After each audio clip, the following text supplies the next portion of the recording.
Hello there, lovely people. It's Alex from Nintendo Life here. Now, you may well have seen all of the E3 gubbins that we've done and all the stuff that Nintendo has done, but you know what? You can't have got everything. You can't have absorbed all the information they were throwing at you, because believe me, I didn't. And so we've decided to throw together this massive list full of facts. I don't know exactly how many, because I've changed this list so many damn times, but nevertheless, it's all stuff that you might have missed from Nintendo at E3. At least yesterday. But anyway, enough waffling, let's get right into things, and I'm gonna try and do them all in a single take. I also think I'm gonna have to move because I'm gonna need some visual stuff going on as well, bear with me. Okay, ready?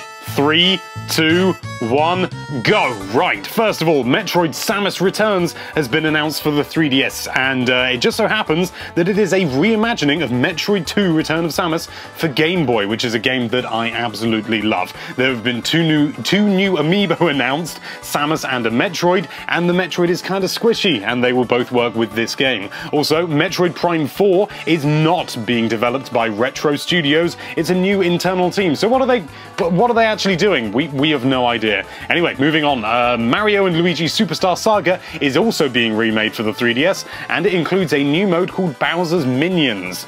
Moving on to some Zelda stuff, the song that Cass was playing in the Breath of the Wild DLC trailer was the original Zelda theme, which is very, very nice, or at least a sort of a variation, if you like. And that thing at the end of the first trailer, yep, that was a gold Lionel, which just goes to show that there will be gold enemies. That's going to be terribly difficult. Okay. The person singing in the Mario Odyssey trailer is Pauline. Do you remember Pauline from the original Donkey Kong? I've got Donkey Kong here. Woo! That's a terrible Donkey Kong impression. Pauline from the original damsel in distress, is now in Super Mario Odyssey. She did all that singing. She is also the mayor of New Donk City, which is important to know. The hat with eyes in the game, you know, the one that's been on all of the stuff, is called Cappy, which is a nice name. 4 of the outfits seen in the trailer are callbacks to obscure costumes Mario once wore. The in-game maps are brochures, which is a really nice touch, I think. It just, you know, adds to the whole sort of Odyssey World Tour vibe. It's nice. The rabbit bosses, which we've seen time and time again, are supposedly the wedding planners, presumably the wedding planners of Bowser and Peach, and this is what the box art looks like. Nice, isn't it?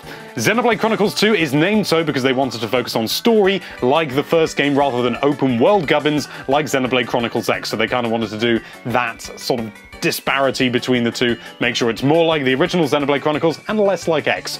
For better or for worse. I really liked X, but I also like the original, so... the female character from the trailer is actually a sword, kind of like Fi from Skyward Swords. And, well, yeah, we'll talk about that more in a bit. You can use the various blades in the game to support you and your party. That is not the only one. I think her name is Pyra. She is not the only one in the game. There are also loads more, and they showed off a few of them in the Treehouse. Looked cool. You can use various blades in-game to support you, and I've already said that. That was bad. Moving on. The Nop-on-a back, obviously. Xenoblade... the Nop-on-a back. You know the little creatures that run around, the boingy things like Ricky, where he goes, Ricky, Ricky! He says things, I can't remember anything he says. Beyond a rolling, Lori, keep on rolling. That was terrible. Yeah, and Xenoblade is getting a little bit Final Fantasy. It's kind of like the Moogles in a way, so that's cool as well. FIFA 18 will have the Ultimate Team mode, which was thrown into a bit of contention. Everyone thought it was going to be watered down for the Switch, but no, it seems like it's going to be the full package, or at least have the really important stuff in there, like Ultimate Team, which, if you don't know FIFA, which I don't really, apparently is a very, very big deal, so that's very good that that's happening.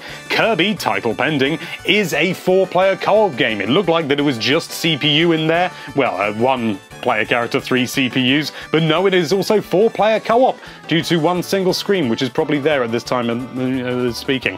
Fire Emblem Heroes features the single most badass horse in the world has ever known, honestly. This thing, you remember Epona in Hyrule Warriors? Doesn't even come close. This thing gets thrown back, it does somersaults. It's kind of ridiculous, but at the same time wonderful. Rainway, an app that streams games from your PC to any device you like, or at least, you know, any device that is supported, is planning to come to the Switch, but there are no confirmations just yet, so don't get too excited. And finally, you can play Rocket League crossplay. I nearly did it all in one take, but I totally flummoxed that one up. Okay, let's just, you know, finally, Crossplay for Rocket League and Minecraft will not work with PS4 owners because Sony are silly people. Well, it was nearly one take, wasn't it? Blimey. And there you have it. Surely there must have been at least one thing in there that you didn't know. Maybe there were dozens. I don't know. You have to let me know by leaving a comment down below. Thank you so much for watching. If you like this video, then why don't you come up with so many interesting facts about that subscribe button that maybe people know and maybe people don't. And be sure to check out nintendolife.com for all sorts of lovely Nintendo related content. Thank you again for watching. Bye-bye.